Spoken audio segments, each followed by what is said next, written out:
जय श्री कृष्णा। प्रिय भक्तजनों, आस्तिक ट्यूटोरियल में आपका स्वागत है। प्लीज़ चैनल को सब्सक्राइब, वीडियो को लाइक, शेयर एवं कमेंट बॉक्स में जय श्री विष्णु लिखना न भूलें। कार्तिक मास की शुक्ल पक्ष की एकादशी को देवउठनी एकादशी कहते हैं। इसी दिन से शादी, विवाह आदि शुभ कार्य शुरू होते हैं।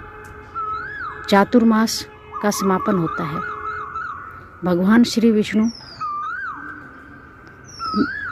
क्षीर निद्रा से जागते हैं। आइए देवउठनी की कथा का श्रवण करते हैं। पुराने समय की बात है। एक बहुत ही धार्मिक राजा हुआ करते थे। उनके राज्य में प्रजा बहुत ही सुखी थी। उनके राज्य में एकादशी के दिन न तो कोई अन्न ग्रहण करता था एवं न ही बेचता था। सभी फलाहार ग्रहण करते थे। एक दिन भगवान विष्णु ने राजा की परीक्षा लेने के लिए सोचा। वे एक सुंदरी का रूप धारण कर सड़क पर बैठ गए। राजा जब उधर से निकल रहे थे तो उन्होंने उस सुंदरी से पूछा कि आप यहाँ क्यों बैठे हैं। सुंदरी ने कहा, मैं बिल्कुल बेसहारा हूँ, मैं यहाँ सहायता मांगने के लिए किसके पास जाऊँ। राजा ने कहा, आप मेरे साथ चलो, मेरे महल में रानी बनकर रहो। सुंदरी ने कहा, इसके लिए मेरी एक शर्त है कि राज्य पर मेरा अधिकार होगा एवं जो मैं बनाऊंगी वही सभी को खाना पड़ेगा। राजा उस सुंदरी पर मोहित हो चुका था। उसने हाँ कर दी। वे महल में चले गए। अगले दिन देवउठनी एकादशी थी। रानी ने ढिंढोरा पिटवाया कि आज बाजार में वैसे ही अन्न बेचा जाएगा जैसे हमेशा बेचा जाता था, एवं खाने में मांसाहारी खाना बनवाया तथा राजा को परोसा। राजा ने कहा, हे रानी, आज तो एकादशी है, मैं केवल फलाहार ग्रहण करता हूँ। रानी ने उन्हें अपना वचन याद दिलाया।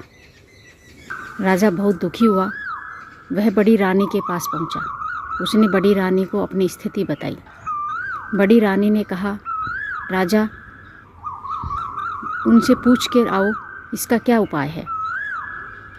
वे वापस सुंदरी के पास गए। सुंदरी ने कहा, आपको यह भोजन ग्रहण करना ही पड़ेगा या फिर आपके बड़े राजकुमार का सिर कटवाना पड़ेगा।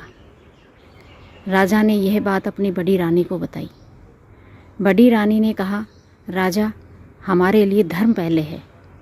राजकुमार तो फिर हो जाएगा, लेकिन धर्म वापस नहीं आएगा। आप राजकुमार का सिर कटवा दो। इतनी ही देर में वहाँ पर खेलता हुआ राजकुमार पहुँच गया। राजकुमार अपनी माँ की आंखों में आंसू देखकर बोला, माताजी, इन आंसुओं का क्या कारण है। माँ ने सारी बात बताई। राजकुमार ने कहा कि मैं पिताजी के धर्म की रक्षा करूँगा, मैं सिर कटवाने के लिए तैयार हूँ। राजा रानी के पास, सुंदरी के पास गया एवं उन्होंने कहा कि मैं अपने राजकुमार का सिर कटवाने के लिए तैयार हूँ। वे बहुत ही दुखी थे। अब श्री हरि विष्णु प्रकट होकर बोले कि राजा, तुम अपनी कठिन परीक्षा में पास हुए एवं प्रसन्न मन से कहा कि अब तुम कोई वरदान मांग सकते हो। राजा ने कहा, प्रभु, आपका दिया हुआ मेरे पास सब कुछ है, मुझे केवल आपका आशीर्वाद चाहिए। इतनी ही देर में एक विमान आया एवं राजा अपने राज्य को राजकुमार को सौंपकर विमान में बैठकर विष्णु धाम पहुंच गया। जैसे भगवान विष्णु ने राजा का उद्धार किया, वैसे ही हम सभी का भी उद्धार करें, ऐसी हमारी शुभकामना है। Thank you for watching. Please channel को सब्सक्राइब, वीडियो को लाइक, शेयर एवं कमेंट बॉक्स में जय श्री विष्णु लिखकर ज़रूर भेजें।